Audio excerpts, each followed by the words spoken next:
Partiality, பட்சபாதம், இந்த குணாதிசயம் நம்முடைய வாழ்க்கையில இருந்துச்சுன்னா அது அநேக விபரீதங்களை அது கொண்டு வரும். பாருங்க, யாக்கோபு அந்த தகப்பனுக்கு 12 பிள்ளைங்க இருந்தாங்க. அதுல ரொம்ப ஸ்பெஷலான ஒரு பிள்ளையாக யோசேப்பை அவர் ட்ரீட் பண்ணாரு.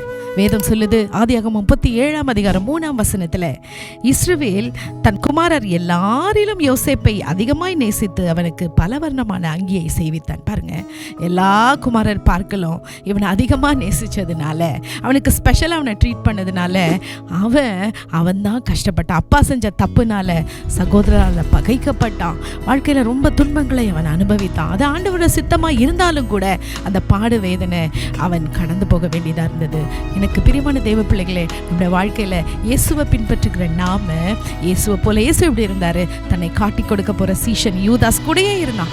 அவருக்கு தெரியும். ஆனாலும் கடைசி வரைக்கும் எப்படி அன்பு வச்சாரோ அதே போல ஒரு மாற்றமும் ஒரு வித்தியாசமும் காண்பிக்காம கடைசி வரைக்கும் அன்பு வச்சார். அவரை பின்பற்ற நாம பட்சபாதம் பார்க்காம எல்லாரையும் ஒரே மாதிரி நேசிக்கணும், எல்லாரையும் ஒரே மாதிரி நம்ம ட்ரீட் பண்ணணும், நம்மையும் அதிகமாக அவங்களை கனப்படுத்தணும். இதுதாங்க இயேசுவின் சுபாவம்.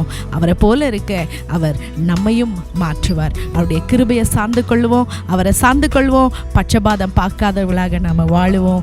God bless you all.